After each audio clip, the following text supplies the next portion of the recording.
मराठ्यांपाठोपाठ आता ओबीसी समाजही विविध मागण्यांसाठी आक्रमक झाला। येत्या 20 जानेवारीला ओबीसी समाजाकडून विविध मागण्यांसाठी राज्यभर आंदोलन पुकारण्यात आले आणि याच पार्श्वभूमीवर मुंबईमधील ओबीसी मोर्चासाठी आता जनमोर्चाने मुंबई पोलिसांकडे परवानगी मागितली आणि आझाद मैदानात ओबीसी जनमोर्चाकडून आंदोलन करण्यात येणार असून त्यासाठी मोर्चेकरांनी आझाद मैदानासाठी आता पोलिसांकडे परवानगी मागितली आहे।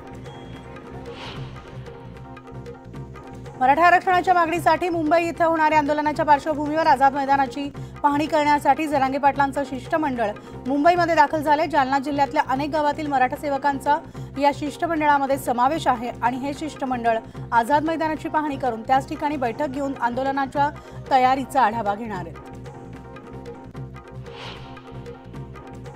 राज्यात सध्या मराठा आरक्षणाचा मुद्दा चांगलाच गाजतोय। मराठा समाजाला आरक्षण मिळवून देण्यासाठी सरकार आता प्रयत्नशील आहे आणि या पार्श्वभूमीवर मुख्यमंत्री एकनाथ शिंदे यांनी आज बैठक बोलावल्याची माहिती सूत्रांनी न्यूज 18 लोकमतला दिली आहे। तर या बैठकीमध्ये मराठा आरक्षणासाठी राज्य सरकारने नेमलेल्या न्यायमूर्ती शिंदे समितीच्या कामकाजाचा आढावा घेतला जाणार आहे। तर आज दिल्लीमध्ये काँग्रेसची बैठक होतीये। काँग्रेसने राज्यात किती जागा लढवाव्यात याबाबत या बैठकीत चर्चा होणार आहे आणि त्यासाठी महाराष्ट्र काँग्रेसचे नेते बैठकीसाठी दिल्लीला रवाना होणार आहेत। आगामी निवडणुकीच्या पार्श्वभूमीवर आता ठाकरे गट ॲक्शन मोडवर आलेला आहे आणि ठाकरे गटाकडून बैठकांचं सत्र सुरू आहे। तर आज मातोश्रीवर ठाकरे गटाची बैठक होणार आहे। या बैठकीमध्ये लोकसभा निवडणुकीबाबत चर्चा होण्याची शक्यता वर्तवली जाते आणि आजच्या बैठकीमध्ये उद्धव ठाकरे लोकसभा मतदारसंघाचा आढावा घेणार असल्याचं सांगण्यात येते। रामराजे निंबाळकर यांनी बावनकुळेंच्या दौऱ्याच्या दुसऱ्याच दिवशी विजयसिंह मोहिते पाटील यांची भेट घेतली आहे। तर निंबाळकर आणि मोहिते पाटील यांच्यात अंतर्गत वाद असल्यामुळे या भेटीला वेगळं महत्त्व आलंय आणि तरी आता राजकीय वर्तुळात सुद्धा चर्चांना उधाण आलंय। महाविकास आघाडीकडून शेतकरी आक्रोश मोर्चा काढला जातोय। खासदार अमोल कोल्हे यांच्या नेतृत्वात काढल्या जाणाऱ्या या मोर्चाचा आज तिसरा दिवस आहे आणि आज दौंडमधील महात्मा फुले पुतळा ते आंबेडकर चौक गांधी चौक मार्गे छत्रपती शिवाजी महाराज पुतळा दरम्यान ही पदयात्रा काढण्यात येणार आहे। तर राम मंदिराच्या मुद्द्यावरून महाजन आणि खडसेंमध्ये आरोप प्रत्यारोप सुरू आहेत। बाबरी पडत असताना आपण तिथं हजर होतो आणि त्याचा आम्हाला सार्थ अभिमान असल्याची प्रतिक्रिया मंत्री महाजनांनी दिली आहे। तर कारसेवक म्हणून आपणही जेलमध्ये होतो तेव्हा महाजन सोबत असल्याचं मला तरी आठवत नाहीये असं प्रत्युत्तर राष्ट्रवादीचे आमदार खडसे यांनी दिले। मनसेचे आमदार राजू पाटील यांनी राज ठाकरे आणि मुख्यमंत्र्यांच्या भेटीमागचं कारण स्पष्ट केलं। या आधीच्या मुख्यमंत्र्यांकडून प्रतिसाद मिळत नव्हता, मात्र आताच्या मुख्यमंत्र्यांकडून सकारात्मक प्रतिसाद मिळतोय आणि त्यामुळेच राज ठाकरे आणि मुख्यमंत्र्यांमध्ये सातत्यानं बैठका होत आहेत। ठाकरे गटाच्या वतीनं आता रहाटेश्वरच्या सरपंच कल्पना कदम यांनी आमदार नितेश राणेंच्या कार्यपद्धतीवर विश्वास ठेवत भाजपमध्ये प्रवेश केला। त्यामुळे शिवसेनेचे खासदार विनायक राऊत यांना चांगलाच धक्का बसलाय। नागपूर जिल्हा मध्यवर्ती सहकारी बँक घोटाळ्यामध्ये 5 वर्षांच्या कारावासाची शिक्षा असलेले माजी मंत्री सुनील केदार यांच्या जामिनावर 30 डिसेंबरला फैसला होणार आहे आणि या प्रकरणी आता सत्र न्यायालयानं बाजू ऐकून घेत निकाल 30 डिसेंबरपर्यंत राखून ठेवलाय। दरम्यान रुग्णालयात उपचार घेत असलेल्या सुनील केदार यांची डॉक्टरांनी तपासणी केली आणि यामध्ये ते फिट असल्यामुळे त्यांची कारागृहात रवानगी करण्यात आली आहे। तर मागील 28 दिवसांपासून राज्यामधील अंगणवाडी सेविका संपावर आहेत। सरकारचं लक्ष वेधून घेण्यासाठी सोलापुरात अंगणवाडी सेविकांनी रात्री कॅन्डल मार्च रॅली काढली। प्रलंबित मागण्या मान्य व्हाव्यात अशी मागणी यावेळेस करण्यात आली। तर धाराशिव लोहारा तालुक्यामध्ये साठवण तलावामधून अवैध पद्धतीनं मुरुम उत्खनन सुरू असून संबंधित उत्खनन करणाऱ्यांसोबतच त्यांना पाठबळ देणाऱ्या महसूल अधिकाऱ्यांवर कारवाई करण्याची मागणी केली जाते। त्यासाठी आता वंचित बहुजन आघाडीच्या वतीनं जिल्हाधिकारी कार्यालयासमोर आमरण उपोषण सुरू करण्यात आले। जळगाव जिल्ह्यामधील चोपडा तालुक्यामधील आदिवासी बालिकेवर झालेल्या अत्याचाराच्या घटनेच्या चापोड्यामध्ये निषेध करण्यात आलाय। तर या घटनेच्या निषेधार्थ विविध आदिवासी संघटनांकडून चोपडा तहसील कार्यालयावर जन आक्रोश मोर्चा काढण्यात आला आणि आदिवासी बालिकेवर अत्याचार करणाऱ्या नराधमास फाशीची शिक्षा देण्याची मागणी जन आक्रोश मोर्चाच्या माध्यमातून करण्यात आली आहे। खामगाव तालुका दुष्काळग्रस्त घोषित करा आणि शेतकऱ्यांना हेक्टरी मदत आणि पीक विमा द्या, त्यासह सक्तीची महसुली थांबवा या मागणीसाठी आता शेतकऱ्यांनी या ठिकाणी आमरण उपोषण सुरू केले। विदर्भामधील 47 सिंचन प्रकल्पांना 18,399 कोटी रुपयांची सुधारित प्रशासकीय मान्यता देण्यात आली आहे। या प्रकल्पाच्या माध्यमातून विदर्भामधील एकूण 2,23,474 हेक्टर क्षेत्र हे सिंचनाखाली येणार असल्याची माहिती उपमुख्यमंत्री तथा जलसंपदा मंत्री देवेंद्र फडणवीस यांनी दिली आहे। रत्नागिरी जिल्ह्यामधील दापोली कोकण कृषी विद्यापीठानं भविष्यामधील कृषी उच्च शिक्षण आणि संधी यावर चर्चासत्र आयोजित केलं होतं। यावेळेस भविष्यामधील शिक्षण कसं असावं यावर विचार मंथन झालंय। कृषी शिक्षणामध्ये काही बदल अपेक्षित असल्याचं या बैठकीमध्ये मत मांडण्यात आलंय। रत्नागिरी जिल्ह्यामधील दापोली कोकण कृषी विद्यापीठाच्या कृषी प्रदर्शनाला हजारो विद्यार्थी आणि शेतकऱ्यांनी भेट दिली असून कृषी विद्यापीठाकडून 24 डिसेंबरपासून या ठिकाणी प्रदर्शनाचं आयोजन करण्यात आले। या प्रदर्शनाच्या शेजारच्या जिल्ह्यातील स्थानिक आणि विद्यार्थ्यांनी या ठिकाणी सहभाग घेतला। तर महाराष्ट्र राज्य कापूस पणन महासंघाची निवडणूक नुकतीच पार पडली। यामध्ये पणन महासंघ महाराष्ट्र राज्याच्या संचालकपदी बीडच्या अंबाजोगाईचे राजकिशोर मोदी आणि ॲडव्होकेट विष्णुपंत सोळंके यांची नुकतीच बिनविरोध निवड करण्यात आली आहे। तर धाराशिव जिल्ह्यामध्ये महावितरणातर्फे फक्त आता दिवसामधील 4 तासच वीज पुरवठा केला जातोय। महावितरणाच्या मनमानी कारभारामुळे आता शेतकरी संकटात सापडल्या। पिकांना विजेअभावी पाणी मिळत नसल्यानं शेतकऱ्याचं आर्थिक नुकसान होतंय। महावितरण या मनमानी कारभारामुळे शेतकऱ्यांचं नागरिक सुद्धा संतप्त झाले। मावळमध्ये कृषी विभागाच्या सल्ल्यानं टोमॅटो पिकाची लागवड करण्यात आली असून त्यानुसार आता शेतकऱ्यांना याचा आर्थिक फायदा झाल्यामुळे शेतकऱ्यांनी मोठ्या प्रमाणात टोमॅटोची लागवड केली आहे। तर टोमॅटोवर येणाऱ्या किडींवर नियंत्रण आणण्यासाठी शेतकऱ्याला औषध फवारणी करणं आता या ठिकाणी सोपं जात आहे। तर धाराशिव जिल्ह्यामध्ये रेशीम शेती मोठ्या प्रमाणात केली जाते। जवळपास 500 शेतकऱ्यांनी उत्पादनासाठी सहाय्य होईल या आधारे रेशीम शेतीची लागवड केली आहे। मात्र दुष्काळी परिस्थितीमुळे त्यांचं मोठ्या प्रमाणात नुकसान झालंय। जिल्हाधिकाऱ्यांनी आदेश दिल्यानंतर बँका कर्ज देत नसल्यामुळे शेतकरी आता अडचणीत सापडलाय। नांदेडमधील मनार प्रकल्प पर्यटन स्थळ म्हणून फक्त नावापुरतच राहिल्याचं दिसतंय। तर मागील अनेक वर्षांपासून मनार पर्यटन स्थळावर दुर्लक्ष केलं जातंय। इथं कोणत्याही सुविधा नसल्यामुळे पर्यटकांनी मनार प्रकल्पाकडे पाठ फिरवली आहे। नाल्यामधून उपसा केलेल्या गाळाची टक्केवारी सांगू नका तर तळापर्यंत नालेसफाई करा असे निर्देश मुख्यमंत्री एकनाथ शिंदे यांनी मुंबई महापालिकेला दिले होते। त्यानुसार यंदा तळापर्यंत नालेसफाई करण्याचा विचार महापालिका प्रशासन करत आहे आणि त्यामुळे नालेसफाईचं बजेट 100 ते 150 कोटी रुपयांनी वाढण्याची शक्यता आहे।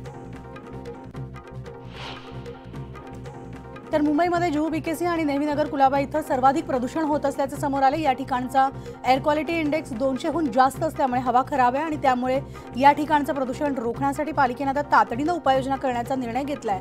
मुंबईमधील हवेची गुणवत्ता तपासण्यासाठी यंत्रणा बसवण्यात आल्या आहेत। वारंवार सूचना देऊन सुद्धा शहरामधील अतिक्रमण न काढल्यामुळे जिल्हाधिकाऱ्यांनी संताप व्यक्त केला आहे आणि त्याचबरोबर पालिकेमधील संबंधित अधिकाऱ्यांना कारणे दाखवा नोटीस दाखवण्यात आली आहे। नगर विकास विभागाच्या मुख्य सचिव आणि उपलोकायुक्तांकडे तक्रार करण्याचे आदेश सुद्धा दिले आहेत। संभाजीनगर जालन्याहून मुंबईसाठी सुरू होणाऱ्या वंदे भारत एक्सप्रेसची मनमाड ते जालना रेल्वे मार्गावर ट्रायल रन घेण्यात आली। मनमाडहून दुपारी 4 वाजता निघालेली गाडी ताशी 100 किलोमीटरच्या गतीनं छत्रपती संभाजीनगर रेल्वे स्टेशनवर दाखल झाली असून 8 बोगींची रेल्वे उद्यापासून प्रवाशांच्या सेवेत दाखल होईल। पश्चिम रेल्वेच्या 735 किलोमीटर मार्गावर कवच प्रणाली राबवण्यात येणार आहे। आतापर्यंत 142 किलोमीटरवर चाचणी झाली असून मार्च 2024 पर्यंत 250 किलोमीटर चाचणी करण्याचे रेल्वेचं नियोजन आहे आणि सध्या 20 लोकोमोटिव्हमध्ये कवच प्रणाली लागली असून आणखी 70 लोकोमोटिव्हमध्ये प्रणाली लावण्याची प्रक्रिया सुरू आहे।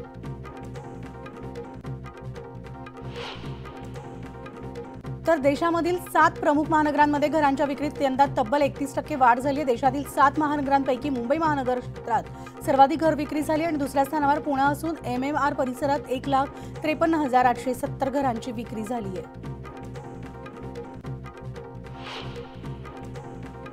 तर आता धाराशिव जिल्ह्यामधील वीज वाहक करणाऱ्या तारा गेल्या अनेक वर्षांपासून दुरुस्त न केल्यामुळे अनेक दुर्घटना होत आहेत।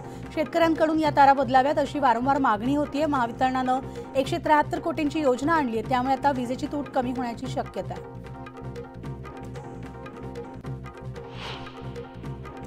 राज्यामधील 13,011 मिनी अंगणवाड्यांचं अंगणवाडी केंद्रात श्रेणीवर्धन करण्यात येणार आहे। या रूपांतरामुळे 13,011 अंगणवाडी सेविकांचं श्रेणीवर्धन करण्यात येणार असून तितकेच अंगणवाडी मदतनीस तसंच 520 पर्यवेक्षक पदांची निर्मिती करण्यात येणार आहे। त्यामुळे सरकारवर वार्षिक 140 कोटी रुपयांचा अतिरिक्त आता बोजा पडणार आहे।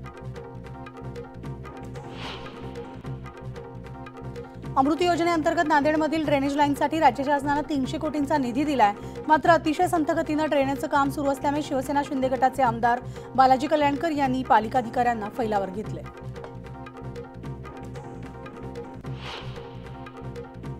नांदेडच्या जिल्हा परिषदेकडून बेटी बचाव बेटी पढाओ अभियानाची सुरुवात करण्यात आली। या अभियानांतर्गत LED मोबाईल व्हॅनद्वारे जिल्हाभरामध्ये जनजागृती केली जाणार आहे। जिल्हा परिषदेच्या मुख्य कार्यकारी अधिकारी मिनल करनवाल यांनी हिरवा झेंडा दाखवून व्हॅनचं उद्घाटन केलं।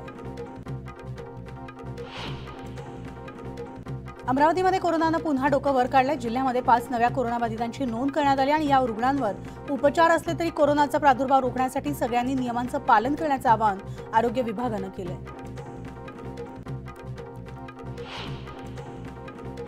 राज्यामध्ये कोरोना रुग्णांच्या संख्येत दररोज वाढ होतीये। राज्यात गेल्या 24 तासात 117 नवीन रुग्णांची नोंद झाली आहे आणि सक्रिय रुग्णांची संख्या आता 369 वर पोहोचली आहे। तर राज्यातील रुग्ण बरे होण्याचं प्रमाण 98.18% इतकं झालंय। राज्यात गुरुवारी 1 कोरोनाबाधित रुग्णाच्या मृत्यूची नोंद झाली आहे। राज्यामध्ये एकूण आता 117 नवीन रुग्णांची नोंद करण्यात आलेली असून त्यामध्ये 25 रुग्ण हे मुंबई शहरातले आहेत आणि मुंबईमध्ये कोरोनासाठी राखीव असणाऱ्या 4215 बेड्सपैकी 9 बेड्सवर रुग्ण दाखल आहेत। तर नवीन वर्षाच्या स्वागतासाठी नागरिक मोठ्या प्रमाणात पर्यटन स्थळ आणि धार्मिक स्थळी जातात, त्यामुळे कोरोनाचा संसर्ग वाढण्याचा धोका अधिक आहे। अशात आता पुढील 10 ते 15 दिवस आरोग्य यंत्रणेनं आणि नागरिकांनी सतर्क राहावं असं आवाहन डॉक्टर तानाजी सावंत यांनी केलंय। अहमदनगरमध्ये गव्हाणवाडी इथं वेश्या व्यवसाय चालवणाऱ्या 2 लॉजर पोलिसांनी छापा टाकलाय। यामध्ये 6 पीडित महिलांची सुटका करण्यात आली आहे। 2 आरोपींना अटक करण्यात आली आहे आणि या आरोपींवर पिटा कायद्यानुसार कारवाई सुद्धा झाली आहे।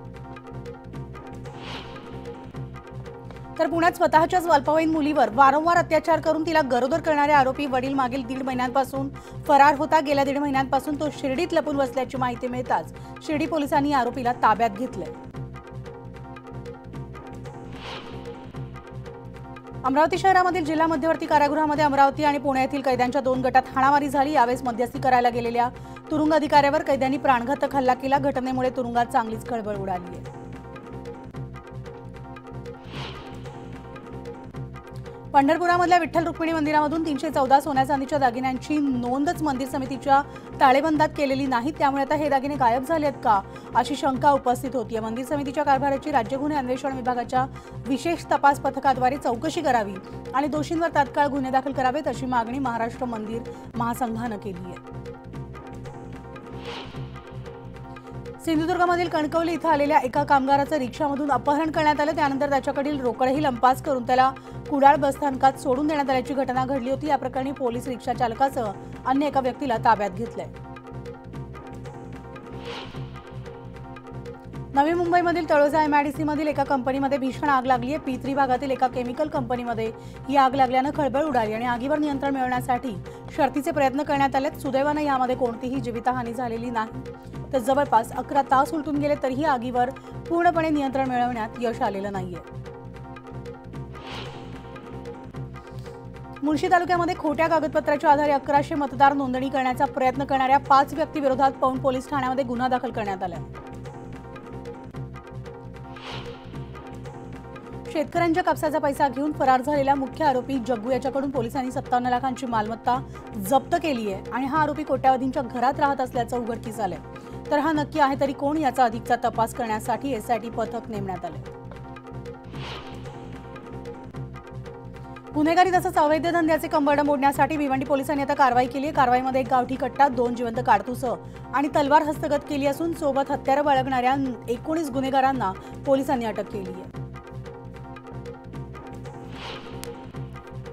बीडमध्ये एक धक्कादायक घटना घडली। एका अल्पवयीन मुलीवर 2 नराधमांनी अत्याचार केला आणि हा प्रकार उघडकीस येताच तिच्या पालकांनी पोलीस स्थानकात तक्रार दाखल केली। संबंधित संशयित आरोपींची पोलिसांकडून तपास आणि चौकशी सुरू आहे।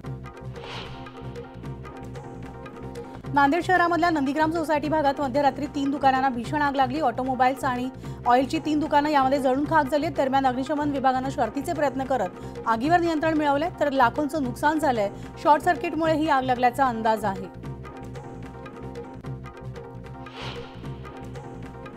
आणि बातम्यांच्या बुलेटिनमध्ये एक छोटासा ब्रेक घेऊन लगेचच परततोय। पाहत राहा न्यूज 18 लोकमत।